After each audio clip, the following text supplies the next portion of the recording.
is wage payment plans. So we are in our first module. There are 3 sections in first module. You can see the syllabus.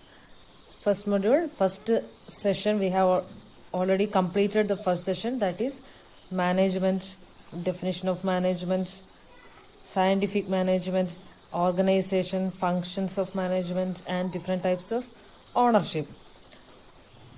Now we are discussing the third session, that is principles of wage payment system and incentives. Okay, this is our first module. So in this wage payment system and incentives, define different types of wages, incentives, and financial different types of incentives, and some wage incentive plans that we are going to discuss in this session. So, what is meant by a wage? You all know what is wage or salary. In all societies, taken from the most primitive society, people have been selling their services for wages. So, we can define wage as a payment for the use of labor. Okay, that includes salaries, but there are not only financial, but some non-financial or non-money payments are also included in this term wage. Okay, so different types of wages are there. Fair wage means it is a wage paid to a worker which is fair as regards the work accomplished by him and which is sufficient to fulfill his basic necessities of life. So we can define fair wage as this.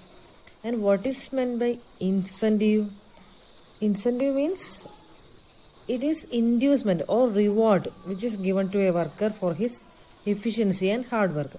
So ഒരു salary അല്ലെങ്കിൽ ഒരു labour cost എന്ന് പറയുന്നത് ഒരു വർക്കിന് കൊടുക്കുന്ന payment, use of ലേബറിന് കൊടുക്കുന്ന payment ആണല്ലോ വേജ് എന്ന് പറഞ്ഞാൽ.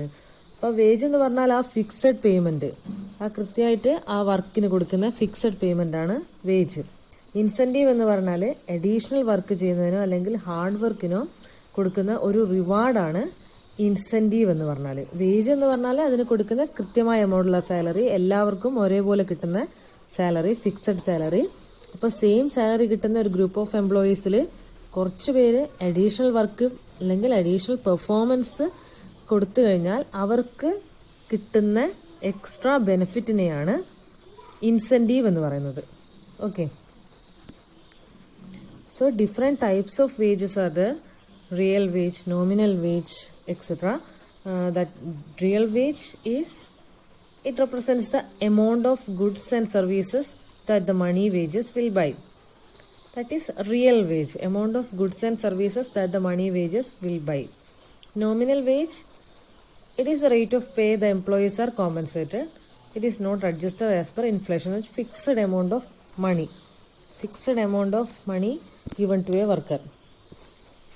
മീൻസ് ഇപ്പോൾ ഒരു ഇയറിൽ ഒരു 10,000 ആണ് ഒരാളുടെ സാലറി എന്നെങ്കിൽ അയാൾക്ക് ഇൻഫ്ലേഷൻ വന്നു കഴിഞ്ഞാലും ആ എമൗണ്ട് തന്നെയായിരിക്കും അയാൾക്ക് സാലറി റേറ്റ് ആയിട്ട്. ഇപ്പോൾ ഒരു 2000 കിട്ടിയെങ്കിൽ 2005 സെയിം എമൗണ്ട് കൊടുക്കുക. അപ്പോൾ അതാണ് റിയൽ വേജ് എന്ന് പറഞ്ഞാൽ. ഓക്കെ, ടൈപ്സ് ഓഫ് ഇൻസെൻറ്റീവ്സ് ആണ് നെക്സ്റ്റ് നമ്മൾ പറയാൻ പോകുന്നത്. Types of incentives. What is incentive? Incentive is an inducement or a reward which is given to a worker for his efficiency and hard work. Okay, so this incentives motivates and encourages a worker to produce more and better. അല്ലേ, incentive കിട്ടണം എന്നുള്ളൊരാഗ്രഹം കൊണ്ട് normal work ചെയ്യുന്നതിനേക്കാളും കൂടുതൽ efficient ആയിട്ടും better ആയിട്ടും perform ചെയ്യില്ലേ ഓരോ എംപ്ലോയീസും. So അത് ഫാക്ടറിക്ക് എപ്പോഴും ബെനിഫിറ്റ് ഉണ്ടാകുന്നത് ഓരോ എംപ്ലോയീസിൻ്റെയും വർക്കിനെ ബേസ് ചെയ്തിട്ടല്ലേ. വർക്ക് നന്നായി ചെയ്യുമ്പോൾ ഒരാൾക്ക് വർക്ക് ചെയ്യുന്ന ആ വർക്കറിനും at the same time for the മാനേജ്മെന്റിനും അതൊരു ബോണസാണ് അല്ലേ. Incentives are in addition to the job hourly rate and are proportion to the workers contribution towards പ്രൊഡക്ഷനും അറ്റ് ദ സെയിം ടൈം പ്രൊഡക്ഷനും ഇൻക്രീസ് ചെയ്യും. ഒരാളുടെ വർക്ക് ഇൻക്രീസ് ചെയ്യുന്നതിൻ്റെ അയാളുടെ എഫിഷ്യൻസി കൂടുന്നതിനനുസരിച്ച് ആ ഒരു ഫാക്ടറിയിൽ പ്രൊഡക്ഷനും ഇൻക്രീസ് ചെയ്യും. അപ്പോൾ ഡയറക്റ്റ് ഇൻസെൻറ്റീവ്സ് ഉണ്ട്, ഇൻഡയറക്റ്റ് ഇൻസെൻറ്റീവ്സ് ഉണ്ട്, പിന്നെ ഫിനാൻഷ്യലും നോൺ ഫിനാൻഷ്യലും ഇൻസെൻറ്റീവ്സ് ഉണ്ട്. ഇപ്പോൾ ഡയറക്റ്റ് ഇൻസെൻറ്റീവ്സ് എന്ന് പറയുന്നത് ഒരു ഇൻഡിവിജ്വൽ വർക്കറിന് അയാളുടെ കോൺട്രിബ്യൂഷൻ കൊടുക്കുന്നതാണ് ഡയറക്റ്റ് ഇൻസെൻറ്റീവ്. ഇൻഡയറക്റ്റ് ഇൻസെൻറ്റീവ് എന്ന് പറഞ്ഞാൽ ഗ്രൂപ്പ് ഓഫ് വർക്കേഴ്സിന് കൊടുക്കുന്നതാണ് കേട്ടോ. ഒരു ഗ്രൂപ്പിന് ഒരുമിച്ച് കൊടുക്കുന്ന ഒരു ബോണസ് ഉണ്ടാവുമല്ലോ, ആ ബോണസിനാണ് ഇൻഡയറക്റ്റ് ഇൻസെൻറ്റീവ് എന്ന് പറയുന്നത്. ഓരോരുത്തർക്കും ഇൻഡിവിജ്വലി കിട്ടുന്നത് ഡയറക്റ്റും. ഇനി നമുക്ക് ഡിഫറെൻറ്റ് ടൈപ്സ് ഓഫ് ഇൻസെൻറ്റീവ്സ് നോക്കാം. ഫിനാൻഷ്യലും നോൺ ഫിനാൻഷ്യലും സെമി ഫിനാൻഷ്യലുമാണ് 3 ടൈപ്പ്. ഫിനാൻഷ്യൽ എന്ന് പറഞ്ഞാൽ എന്തായിരിക്കും? പ്യൂർലി മണി ഇൻസെൻറ്റീവ് തന്നെ. It involves direct monetary payment and benefit ആണ് എന്ത് ഈ ഫിനാൻഷ്യൽ ഇൻസെൻറ്റീവ്സ് അല്ലേ. അതെന്തൊക്കെയാവാം? ബോണസ് ആവാം, അതുപോലെ പ്രോഫിറ്റ് ഷെയറിങ്ങും അല്ലേ. ഒരു പ്രോഫിറ്റ് എത്ര പെർസെൻറ്റേജ് പ്രോഫിറ്റ് ഇൻക്രീസ് ചെയ്ത് കഴിഞ്ഞാൽ ആ പ്രോഫിറ്റിൻ്റെ ഒരു ഷെയർ വർക്കറിന് കൊടുക്കുക. അപ്പം അതിനെയാണ് ഫിനാൻഷ്യൽ, ഡയറക്റ്റ്ലി മോണിറ്ററി പേയ്മെൻറ്റ് തന്നെ, മോണിറ്ററി റിവാർഡ് തന്നെയാണ് ഫിനാൻഷ്യൽ ഇൻസെൻറ്റീവ്സ് എന്ന് പറഞ്ഞാൽ. നോൺ ഫിനാൻഷ്യൽ എന്ന് പറഞ്ഞാൽ എന്തും ആവാം. അപ്പം അത് ഡിഫറെൻറ്റ് ടൈപ്സിലാണ് നമ്മൾ പറയാൻ വന്നത്. നോൺ ഫിനാൻഷ്യൽ എന്തൊക്കെയാവാം? ജോബ് സാറ്റിസ്ഫാക്ഷൻ ആവാം അല്ലേ. Job satisfaction. Non financial incentives എന്ന് പറഞ്ഞാൽ മനസ്സിലായില്ലേ, ഫിനാൻഷ്യൽ അല്ല, പക്ഷെ ഒരാളുടെ അഡീഷണൽ പെർഫോമൻസിന് അല്ലെ എഫിഷ്യൻസിക്ക് കൊടുക്കുന്ന ഒരു റിവാർഡായിട്ട് ഒരു റിവാർഡ് എന്ന രീതിയിൽ കൊടുക്കുക. പക്ഷെ അത് ഫിനാൻഷ്യൽ അല്ല. അത് എന്തൊക്കെയാവാം എന്നാണ് പറയുന്നത്. എന്ന് വെച്ചാൽ ജോബ് സാറ്റിസ്ഫാക്ഷൻ ആവാം, better and healthy working conditions provide ചെയ്യലാവാം. അയാളൊരു വർക്കിംഗ് അറ്റ്മോസ്ഫിയർ നല്ലതല്ലാത്തപ്പോൾ ഒരു നോർമൽ സാധാരണ മുറിയിൽ വർക്ക് ചെയ്യുന്ന ഒരാൾക്ക് ഒരു AC റൂമിലേക്ക് ഷിഫ്റ്റ് ചെയ്യുന്നൊക്കെ അല്ലേ. അപ്പോൾ ഒരു വർക്കിംഗ് കണ്ടീഷൻ അയാൾക്ക് സറൗണ്ടിങ്സ് ചേഞ്ച് വന്നില്ലേ. അപ്പം അതെന്താണ് അയാൾക്ക് കൊടുക്കുന്ന ഒരു റിവാർഡല്ലേ. അപ്പം അതാ ഒരു നോൺ ഫിനാൻഷ്യലിൽ വരുന്നത്. പിന്നെ പ്രൊമോഷൻ കൊടുക്കുക, പിന്നെ ജോബ് സെക്യൂരിറ്റി അല്ലേ. ഒരു ഇത്ര വർഷം കോൺട്രാക്ട് സൈൻ ചെയ്ത് നിങ്ങൾക്ക് ഇവിടെ സെക്യൂർഡ്, ആ ജോബ് സെക്യൂർഡ് ആവുക എന്ന് പറയുമ്പോൾ അയാൾക്ക് സന്തോഷം കിട്ടില്ലേ. അപ്പം അത് ഒരു type of non financial incentive ആണ് ജോബ് സെക്യൂരിറ്റി.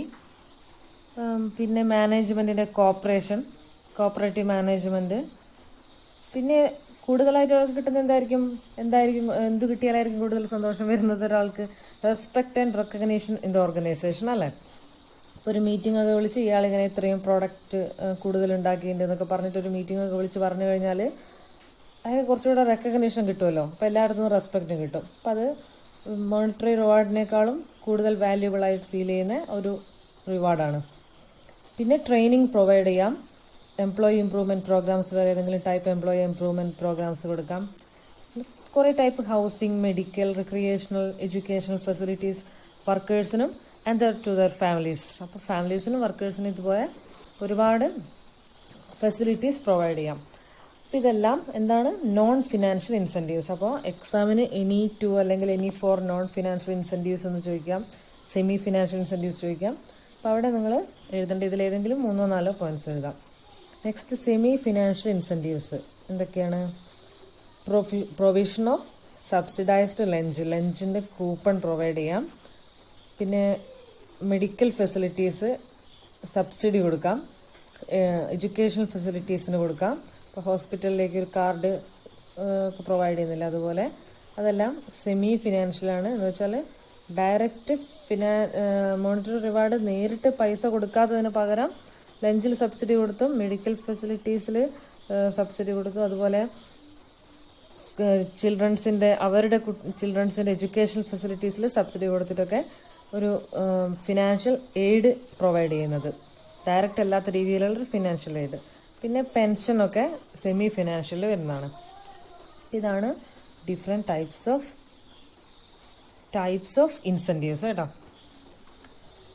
ഇനി നമ്മൾ എന്താണ് റിക്വയർമെൻറ്റ്സ്, എന്താണ് ഒബ്ജക്റ്റീവ്സ്, എന്താണ് പിന്നെ ഡ്രോബാക്സ് ഉണ്ടെങ്കിൽ എന്തൊക്കെയാണ്, ഇതൊക്കെ ജസ്റ്റ് ഒന്ന് പറഞ്ഞിട്ട് പോവാം. റിക്വയർമെൻറ്റ്സ്, ഒരു സൗണ്ട് ഇൻസെൻറ്റീവ് പ്ലാനിൻ്റെ റിക്വയർമെൻറ്റ്സ് എന്തൊക്കെയാണ്? ഒരു ഫാക്ടറിയിൽ ഒരു സൗണ്ട് ഇൻസെൻറ്റീവ് പ്ലാൻ ഉണ്ടാവാൻ എന്ത് വേണം? അത് സിമ്പിൾ ആയിരിക്കണം അല്ലേ, ഓപ്പറേറ്റ് ചെയ്യാൻ സിമ്പിൾ ആയിരിക്കണം. എന്ന് വെച്ചാൽ ഒരുപാട് എംപ്ലോയീസ് ഉണ്ടാവുമ്പോൾ ഇൻസെൻറ്റീവ് പ്രൊവൈഡ് ചെയ്യുമ്പോൾ അത് കോംപ്ലിക്കേറ്റഡ് ആയി കഴിഞ്ഞാൽ ആർക്ക് എങ്ങനെ കൊടുക്കാന്നൊക്കെയുള്ള കൂടുതൽ കൺഫ്യൂഷൻസ് വരരുത്. So it should involve least clerical work. അപ്പോൾ അതാണ് ഒരു റിക്വയർമെൻറ്റ്. പിന്നെ എന്താണ്, it should be well planned and guarantee A minimum wage. Minimum wage എപ്പോഴും പ്രൊവൈഡ് ചെയ്യണം, അഡീഷണൽ ബെനിഫിറ്റ് മാത്രമാണ്. അതുപോലെ worker should get enough incentive for his contribution.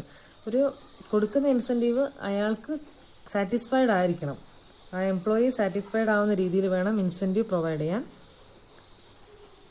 Okay, അങ്ങനെ ഒരുപാട് റിക്വയർമെൻറ്റ്സ് പറയാനുണ്ടാവും അല്ലേ. അപ്പം നമ്മൾ കുറച്ചെണ്ണം മാത്രം ഞാനിവിടെ മെൻഷൻ ചെയ്യുന്നുള്ളൂ.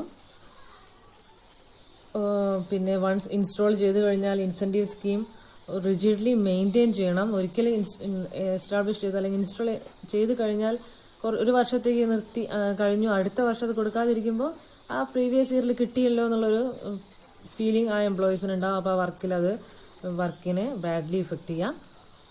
പിന്നെ സ്കീം ഏതെങ്കിലും ഒരു വെൽ എസ്റ്റാബ്ലിഷ്ഡ് സ്കീമിൽ വേണം ഇത് പ്രൊവൈഡ് ചെയ്യാൻ വേണ്ടിയിട്ട്. മാനേജ്മെൻറ്റിനും വർക്കേഴ്സിന് മാത്രമല്ല മാനേജ്മെൻറ്റിനും ബെനിഫിറ്റ് ആവുന്ന രീതിയിൽ വേണം ഒരു എൻ്റർപ്രൈസിൽ ഇൻസെൻറ്റീവ് പ്ലാൻ എസ്റ്റാബ്ലിഷ് ചെയ്യാൻ വേണ്ടിയിട്ട്. പിന്നെ എന്തൊക്കെയാ ഒബ്ജക്റ്റീവ്സ് എന്തൊക്കെയായിരിക്കും? It should be profitable. That already നമ്മളിപ്പോൾ പറഞ്ഞ പോലെ it should be profitable to worker and management. And it should help increasing production, thereby lower the related cost. It should help in increasing production. Production increase ചെയ്യുമ്പോൾ same time അവർക്ക് കിട്ടുന്ന പ്രൊപ്പോർഷനും increase ചെയ്യും. Profit sharing ഒക്കെ ആണെങ്കിൽ അത് increase ചെയ്യും അല്ലേ. പിന്നെ incentive scheme should provide recognition to a worker for his good contribution. Incentive സ്കീമിന്റെ ഒബ്ജക്റ്റീവ് ഇതൊക്കെയാണ്. എന്തിനാണ് ഇൻസെൻറ്റീവ് സ്കീം ഇംപ്ലിമെന്റ് ചെയ്യുന്നത്, അതാണ് ഈ ഒബ്ജക്റ്റീവ് എന്ന് പറഞ്ഞത്. അവർ വർക്ക് ചെയ്യുന്നതിനനുസരിച്ചുള്ള ഒരു പ്രോഫിറ്റ് അല്ലെങ്കിൽ ഒരു റിവാർഡ് അവർക്ക് കിട്ടണം, അതാണ് അതിൻ്റെ ഒബ്ജക്റ്റീവ്. പിന്നെ റെക്കഗ്നിഷൻ കിട്ടണം, respect and recognition from the management for his good contribution. Incentive scheme അതുപോലെ തന്നെ എന്തിനും വേണം, ഇക്വിപ്മെന്റിന്റെ ഇഫക്റ്റീവ് യൂട്ടിലൈസേഷനും ഒക്കെ എയ്ഡ് ചെയ്യുന്ന രീതിയിലായിരിക്കണം ഇൻസെൻറ്റീവ് സ്കീം പ്രൊവൈഡ് ചെയ്യുന്നത്. അങ്ങനെ ഒരുപാട് ഒബ്ജക്റ്റീവ്സ് നമുക്ക് പറയാനുണ്ട്, കുറച്ചെണ്ണം മാത്രമേ ഇപ്പോൾ പറഞ്ഞിട്ടുള്ളൂ. അപ്പം എന്തിനാണെന്നുള്ള ഏകദേശം മനസ്സിലായില്ലേ. So incentive scheme should aim at improving relation between worker and management. Okay, drawbacks എന്തൊക്കെയാവാം? ഡ്രോബാക്സ് എന്ന് പറയുമ്പോൾ ഒന്ന് എക്സ്ട്രാ കോസ്റ്റ് വരുന്നത് അല്ലേ. എക്സ്ട്രാ കോസ്റ്റ് എന്ന് പറയുമ്പോൾ മെറ്റീരിയൽസിന്റെ മെത്തേഡ്സ്, ടൈം കുറച്ചൊരു റിവാർഡ് എന്ന രീതിയിൽ ഒരു ടൈമിന് ഒരു റിഡക്ഷൻ കൊടുക്കുകയാണെങ്കിൽ അവിടെ വരുന്ന പ്രശ്നങ്ങളും സ്റ്റാൻഡർഡൈസിങ് മെത്തേഡ്സിൽ വരുന്ന ഇഷ്യൂസൊക്കെ എക്സ്ട്രാ കോസ്റ്റ് വരുന്നതാണ് ഈ മെത്തേഡ് ഇൻസ്റ്റാൾ ചെയ്യുമ്പോൾ. ഇൻസെൻറ്റീവ് സ്കീം ഏതെങ്കിലും കീപ്പ് ചെയ്യുകയാണെങ്കിൽ. പിന്നെ വർക്ക് പെർഫോമൻസ് എല്ലാം കീപ്പ് ചെയ്യാന്ന് പറഞ്ഞാൽ ക്ലറിക്കൽ വർക്ക് നേരത്തെ നമ്മൾ ഓപ്പറേറ്റ് ചെയ്യാൻ ഈസി ആയതായിരിക്കണം എന്ന് പറഞ്ഞു, പക്ഷേ ഈസി അല്ലെങ്കിൽ അത് ക്ലറിക്കൽ വർക്കും കൂടുതൽ വരുന്നതാണ്. സോ റെക്കോർഡ്സ് കീപ്പിംഗ് ബുദ്ധിമുട്ടുണ്ട്. അപ്പോൾ പിന്നെ വലിയൊരു ഡ്രോബാക്സ് എന്ന് പറയാനില്ല അല്ലേ, അത്രയ്ക്കല്ലേ. കുറച്ച് മാനേജ്മെന്റിന് ചെറിയ പ്രോഫിറ്റിന് ചെറിയൊരു കുറവ് വരും, എന്ന് വെച്ചാൽ ഇവർക്ക് ഷെയർ ചെയ്യുന്ന ചെറിയൊരു എമൗണ്ടിന് ഡിഫറൻസ് വരും. പിന്നെ ഒരു ഇംപ്രോപ്പർലി ആണ് അത് പ്ലാൻ ചെയ്യുന്നുണ്ടെങ്കിൽ കുറേ ട്രബിൾസ് വരാം അല്ലേ. ഡിസ്പ്യൂട്ട്സ് ഉണ്ടാവാം ബിറ്റ്വീൻ വർക്കേഴ്സ് ആൻഡ് മാനേജ്മെന്റ്. അപ്പോൾ ഒരു വർക്കറിന് ഒരാൾക്ക് കൊടുത്തു കഴിഞ്ഞാൽ അയാൾക്ക് ഇങ്ങനെ കൊടുത്തു, അത് ശരിയാണോ എന്നുള്ള രീതിയിൽ ക്വസ്റ്റ്യൻസ് ഒക്കെ വന്നു കഴിഞ്ഞാൽ അവിടെ കുറേ അങ്ങനത്തെ എന്തെങ്കിലും കോൺഫ്ലിക്ട്സ് ഒക്കെ ഉണ്ടാവാനുള്ള സാധ്യത ഈ ഒരു ഇൻസെൻറ്റീവ് സ്കീം ഇംപ്ലിമെന്റ് ചെയ്താൽ ഉണ്ടാവാം. പിന്നെ ഡിഫറെന്റ് ഒപ്പീനിയൻസ് ആയിരിക്കും വർക്കേഴ്സിൻ്റെ ഇടയ്ക്ക്. അതും ഇതുപോലെ ഇൻ ബിറ്റ്വീൻ വർക്ക്മാൻസിന്റെ കോൺഫ്ലിക്ട്സിനും അതുപോലെ തന്നെ between workers and their boss സബോർഡിനേറ്റ്സും അങ്ങനെയുള്ള ഇഷ്യൂസിനൊക്കെ കാരണമാവും. അപ്പം അത് ഡ്രോബാക്സ് ആയിട്ട് നമുക്ക് മെൻഷൻ ചെയ്യാവുന്നതേ ഉള്ളൂ. ഇനി നമ്മൾ പറയാൻ പോകുന്നത് ഡിഫറെന്റ് ടൈപ്സ് ഓഫ് ഇൻസെൻറ്റീവ്സ് ആണ്. Different types of incentive wage incentive plans. Wage incentive plans എന്ന് പറഞ്ഞാൽ ഒരുപാട് ടൈപ്പ് ഉണ്ട്. അതിൽ കുറച്ചെണ്ണം മാത്രമാണ് നമ്മൾ ഡീറ്റെയിൽഡ് ആയിട്ട് എക്സ്പ്ലെയിൻ ചെയ്യാൻ ഉദ്ദേശിക്കുന്നുള്ളൂ. നമ്മുടെ സിലബസിൽ ഡിഫറെന്റ് ടൈപ്സ് ജസ്റ്റ് ഒന്ന് മെൻഷൻ ചെയ്യാനാണ് പറഞ്ഞത്. അപ്പോൾ അത് ഏതൊക്കെയാണെന്നുള്ളത് ജസ്റ്റ് പേര് പറയാം.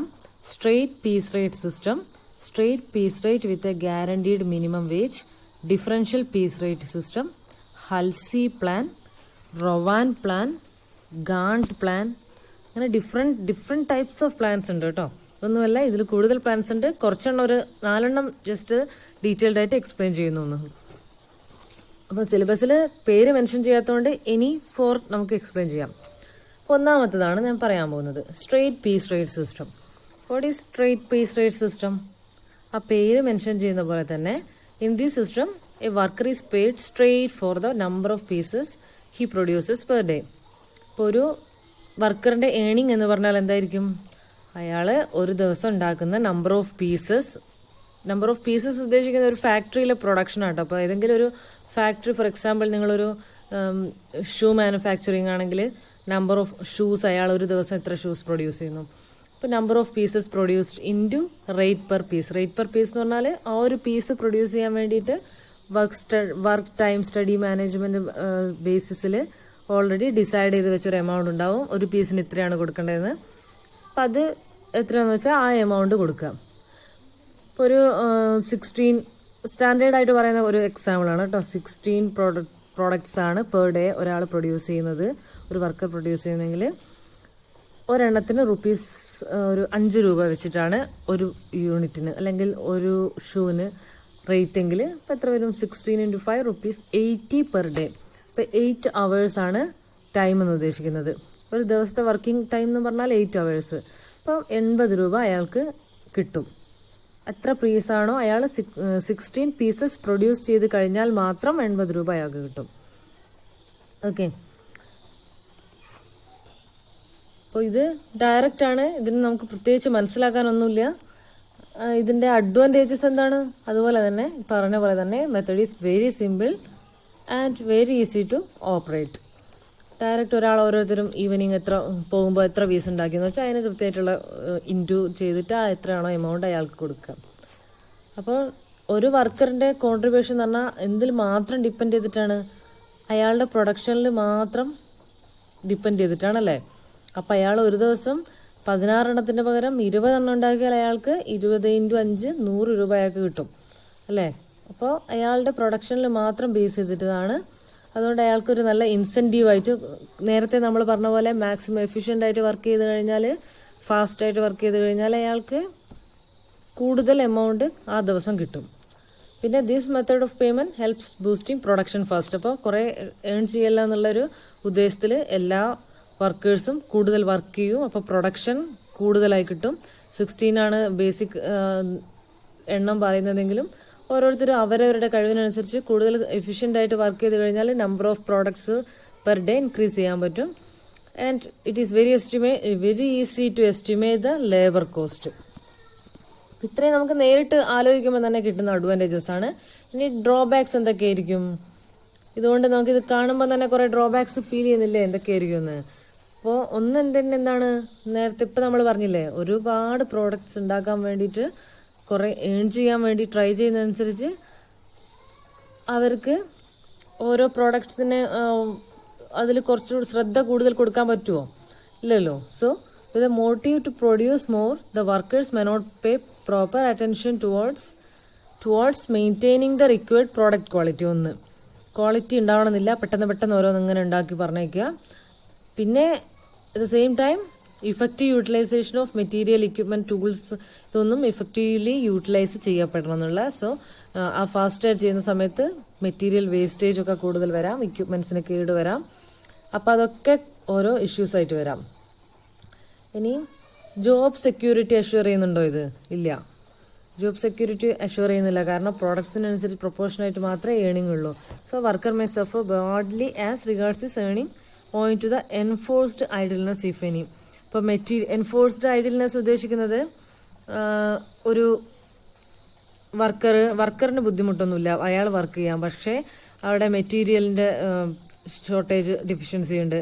പിന്നെ ടൂൾസ് ഏതെങ്കിലും ഇല്ല, അല്ലെങ്കിൽ പവർ സപ്ലൈ ഫെയിലിയർ വന്നു, അപ്പോൾ ആ ദിവസം വർക്ക് ചെയ്യാൻ പറ്റില്ല. അപ്പോൾ ആ ദിവസം വർക്ക് ചെയ്യാൻ പറ്റില്ലെങ്കിൽ അയാൾ എൻഫോഴ്സ്ഡ് ആയിട്ട് ഐഡിൽനെസ് ആവുകയാണ്, അല്ലാതെ അയാളുടെ ഇഷ്ടത്തിനല്ല. അപ്പോൾ ആ ദിവസം ഒന്നും വർക്ക് ചെയ്യുന്നില്ലെങ്കിൽ പ്രോഡക്ട്സ് ഇല്ല, അപ്പോൾ ആ ദിവസം ഒന്നും കിട്ടുന്നില്ല. അപ്പം അത് ഒരു മെയിൻ ഡ്രോബാക്ക് ആണല്ലേ. മിനിമം വേജ് ഗ്യാരണ്ടി ചെയ്യുന്നില്ല, അതാണ് ഇതിന്റെ മെയിൻ ഇഷ്യൂ എന്ന് പറഞ്ഞാൽ. Worker is not guaranteed a minimum wage. അപ്പോൾ ഡ്രോബാക്കിൽ വേറെ എന്തുകൂടെ പറയാം? ആക്സിഡൻസ് വരാം, പിന്നെ വർക്കർ റിലേഷൻസ് സ്പോയിലാവാം കോവർക്കേഴ്സിന്റെ. കാരണം പ്രൊഡക്ഷൻ ഇൻക്രീസ് ചെയ്യുന്ന തിരക്കിൽ ആളുകളോടൊന്നും മിണ്ടാനും സംസാരിക്കാനൊന്നും നേരമില്ലാതെ ഇങ്ങനെ വർക്ക് മാത്രം ചെയ്തുകൊണ്ടിരുന്നാൽ വർക്കേഴ്സിന്റെ ഇടയ്ക്കുള്ള റിലേഷൻസ് സ്പോയിലാവാം. അതുപോലെയൊക്കെയുള്ള ഇഷ്യൂസ് ഉണ്ട്. പിന്നെ ഇത് കുറച്ച് ഡ്രോബാക്സ് ഉണ്ടെങ്കിലും നമുക്ക് റിപ്പീറ്റേറ്റീവ് നാച്ചർ ഓഫ് വർക്ക് വരുന്ന ഇൻഡസ്ട്രീസിൽ ഈ മെത്തേഡ് എപ്പോഴും അപ്ലൈ ചെയ്യാൻ പറ്റുന്നതാണ്. ഡെയിലി ഒരേ ടൈപ്പ് പ്രത്യേകിച്ച് ഒരു എഫിഷ്യൻസിൻ്റെ ഒന്നും ആവശ്യമില്ല, പ്രത്യേകിച്ച് വലിയ ടൂൾസ് ഒന്നും വരാത്ത ആ റിപ്പീറ്റേറ്റീവ് നാച്ചുറുള്ള ഇൻഡസ്ട്രീസിൽ അപ്ലൈ ചെയ്യാൻ പറ്റുന്നതാണ് ഈ സ്ട്രേറ്റ് പേ സ്ട്രേറ്റ് സിസ്റ്റം. പിന്നെ ടോട്ടൽ പ്രൊഡക്ഷൻ ഇൻക്രീസ് ചെയ്യണം എന്നുള്ളൊരു മാനേജ്മെന്റിന് തോന്നുന്നുണ്ടെങ്കിൽ അപ്പോഴും ഈ സിസ്റ്റം അഡോപ്റ്റ് ചെയ്യാവുന്നതാണ്. പ്രൊഡക്ഷനൊക്കെ കുറഞ്ഞ കമ്പനി ഇങ്ങനെ നഷ്ടത്തിൽ ഓടിക്കൊണ്ടിരിക്കുന്ന സമയത്ത് പ്രൊഡക്ഷൻ ബൂസ്റ്റ് ചെയ്യണം തോന്നുമ്പോൾ ഇങ്ങനെ ഒരു മെത്തേഡ് അഡോപ്റ്റ് ചെയ്ത് കഴിഞ്ഞാൽ കുറച്ചുകൂടെ പ്രൊഡക്ഷൻ ഫാസ്റ്റ് ആവും അല്ലേ. പക്ഷേ ഇത് മിനിമം വേജ് ഗ്യാരണ്ടി ചെയ്യാത്തതുകൊണ്ട് തന്നെ ഒരു പ്രശ്നം എത്ര ഒരു നല്ല ഒരു സിസ്റ്റമായിട്ട് വരണമെന്നില്ല. അടുത്ത ടൈപ്പാണ് straight pay straight system with guaranteed base wage. അപ്പോൾ ഇപ്പോൾ ഉണ്ടായിരുന്ന സിസ്റ്റത്തിൽ എന്തായിരുന്നു മെയിൻ ഡ്രോബാക്ക് എന്ന് വെച്ചാൽ it does not guarantee minimum wage. അപ്പം അതിൽ കുറച്ചും കൂടെ ഒരു അഡ്വാൻറ്റേജ് വന്നിട്ടുള്ളതാണ് രണ്ടാമത്തെ സിസ്റ്റം എന്ന് പറഞ്ഞാൽ, അതാണ് സ്ട്രേറ്റ് പേ സ്ട്രേറ്റ് വിത്ത് ഗ്യാരണ്ടീഡ് ബേസ് വേജ്. അപ്പം നമ്മളിപ്പോൾ പറഞ്ഞ same example output standard 16 pieces per day ആണ് എന്ന് വെച്ചാൽ ഒരു ദിവസം പ്രൊഡ്യൂസ് ചെയ്യാനുള്ള 8 അവേഴ്സിനുള്ള എണ്ണം 16 പീസസ് ആണ്. ₹10 പെർ അവർ ആണ് പേയ്മെന്റ്.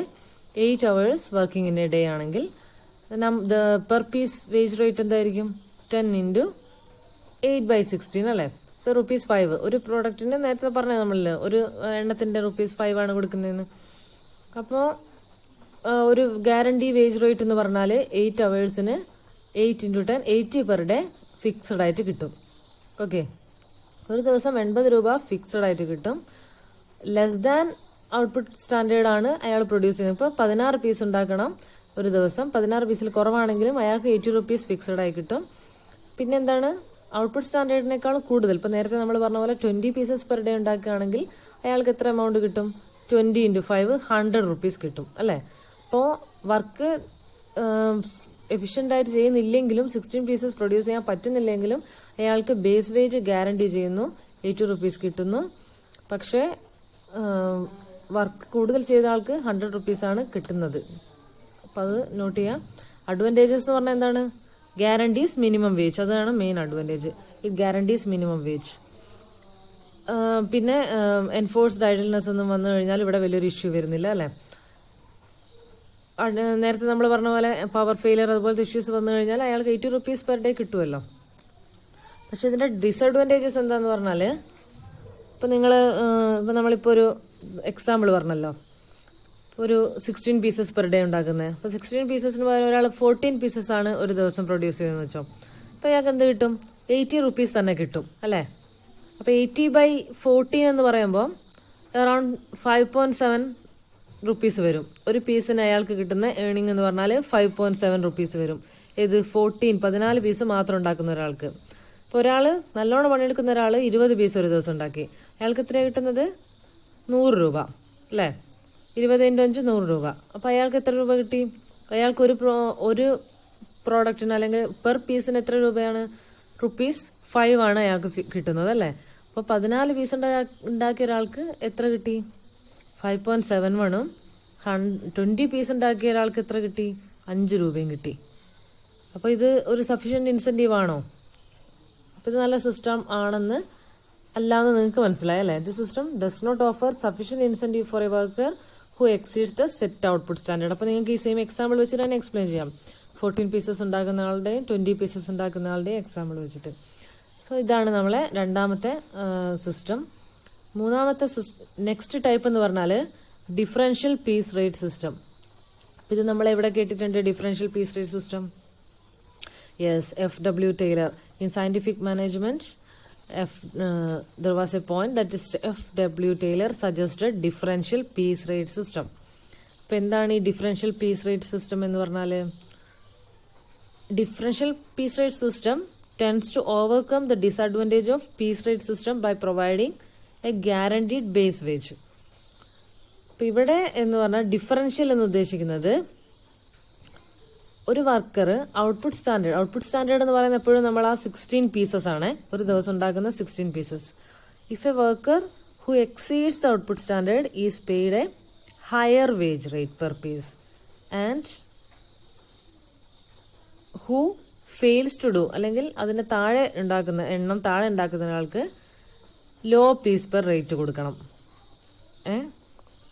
ഇപ്പോൾ 16 പീസസിന് എബോ പ്രൊഡ്യൂസ് ചെയ്യുന്ന ആൾക്ക് കൂടുതൽ എമൗണ്ട് ഒരു പീസിന് കൊടുക്കുക. അതിന്റെ ഔട്ട്പുട്ട് സ്റ്റാൻഡേർഡ് 16 ആണ്, അതിന്റെ താഴെ 14 പീസസ് പ്രൊഡ്യൂസ് ചെയ്യുന്ന ആൾക്ക് പ്രൊപ്പോർഷണലി പെർ പീസിന്റെ റേറ്റ് കുറച്ചിട്ട് കൊടുക്കുക.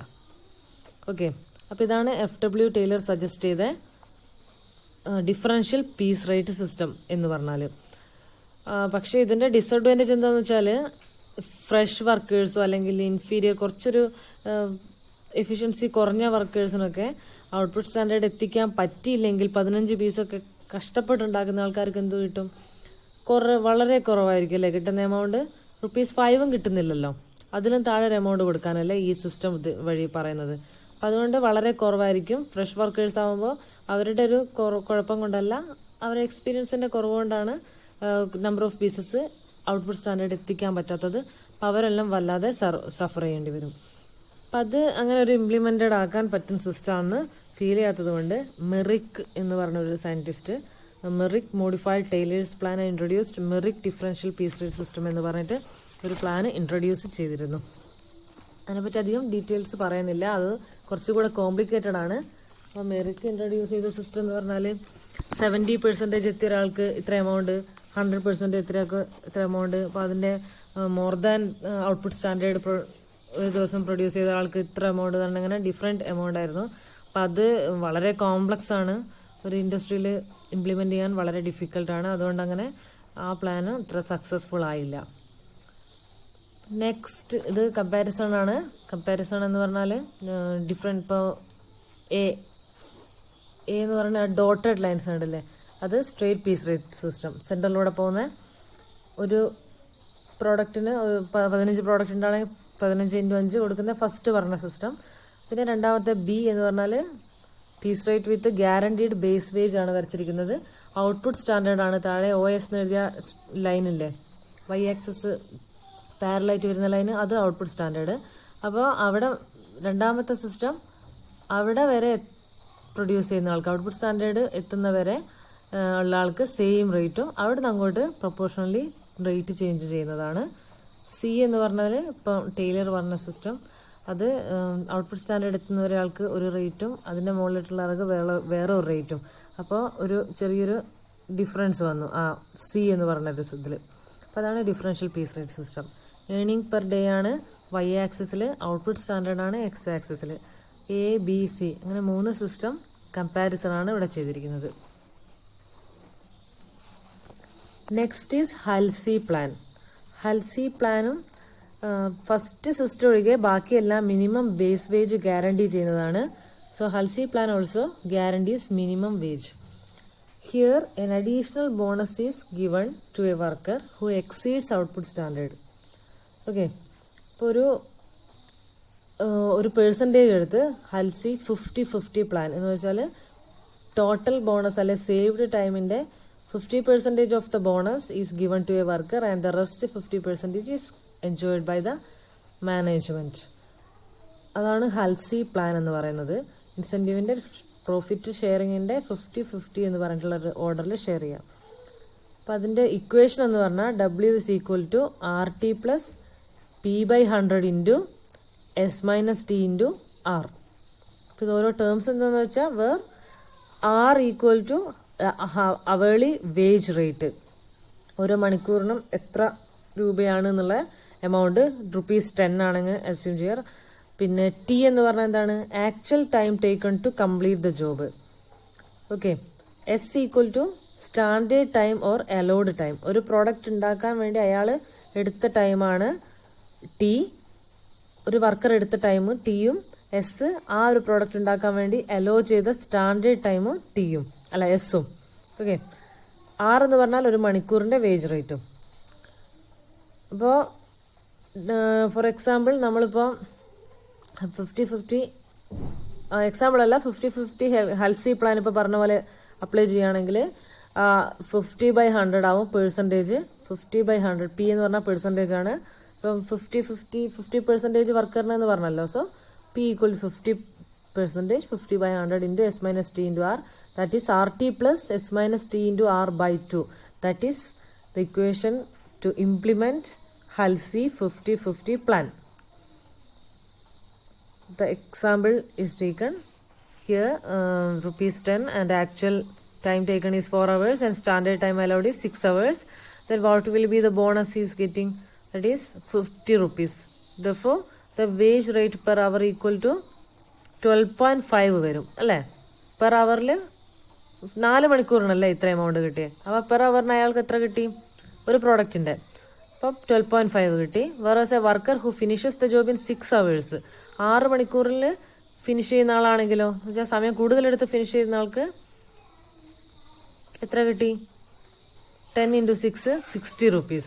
10 ആണ് അവേർലി വേജ് റേറ്റ്. ഓക്കെ, അപ്പം ഇതിൻ്റെ അഡ്വാൻറ്റേജസ് എന്തൊക്കെയാണ്? അഡ്വാൻറ്റേജസ് എന്ന് പറഞ്ഞാൽ എപ്പോഴും ഇറ്റ് ഗ്യാരണ്ടീസ് മിനിമം വേജ് അല്ലേ? എല്ലാത്തിൻ്റെയും നമ്മൾ ഫസ്റ്റ് പ്ലാൻ ഒഴികെ ബാക്കിയെല്ലാം guarantees minimum wage.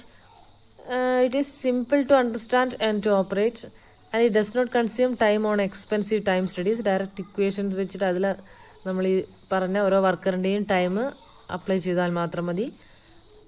And here management also shares a percentage of bonus. ഇതൊക്കെയാണ് advantages. And what are the drawbacks? Main drawback will be ഈ 50-50 പ്ലാൻ പറഞ്ഞില്ലേ. അപ്പോൾ workers do not like that management should share the bonus on the time saved because of their efforts അല്ലേ? അവർ കഷ്ടപ്പെട്ട് പണിയെടുത്തിട്ട് കിട്ടുന്ന ആ ഒരു പ്രോഫിറ്റിൻ്റെ 50% ഷെയർ മാത്രമാണ് ആ വർക്കറിന് കിട്ടുന്നത്. 50% മാനേജ്മെന്റിന് കൊടുക്കുന്നു. അപ്പോൾ വർക്കേഴ്സ് ഒരിക്കലും അതിൽ ഇൻട്രസ്റ്റ് കാണിക്കില്ല. പിന്നെ ഇപ്പോൾ ഈ പറഞ്ഞ വർക്ക് സ്റ്റാൻഡേർഡ്സ് ഒക്കെ ഉണ്ടല്ലോ, 10 rupees ഫിക്സഡ് ആയിട്ടുള്ള വേജ് റേറ്റും അതുപോലുള്ള കാര്യങ്ങളൊക്കെ, സ്റ്റാൻഡേർഡ് ടൈം അലോ ചെയ്ത 6 hours ഒക്കെ, അതൊക്കെ ഔട്ട്പുട്ട് സ്റ്റാൻഡേർഡൊക്കെ ഫിക്സ് ചെയ്തിരിക്കുന്നത് പഴയ പ്രൊഡക്ഷൻ റെക്കോർഡ്സ് ഒക്കെ നോക്കിയിട്ടാണ്. ടൈം സ്റ്റഡി നടത്തിയിട്ടല്ല ഒരിക്കലും, പഴയ പ്രൊഡക്ഷൻ റെക്കോർഡ് നോക്കിയിട്ടാണ്. അപ്പം അതുകൊണ്ട് അത് ആക്യുറേറ്റ് ആവണമെന്നില്ല. പിന്നെ എല്ലാ വർക്കേഴ്സിനും അത് വളരെ ഒരു സാറ്റിസ്ഫൈഡ് ആയിട്ട് തോന്നണില്ല. അപ്പം ഇതാണ് നമ്മളെ ഹൽസി പ്ലാനിൻ്റെ ഡ്രോബാക്സ് എന്ന് പറഞ്ഞാൽ. പിന്നെ റൊവാൻ പ്ലാൻ ഉണ്ട്, ഒരുപാട് ടൈപ്സ് ഞാനിപ്പോൾ പറഞ്ഞല്ലോ, ഇപ്പോൾ ടൈംസ് ഉണ്ട്.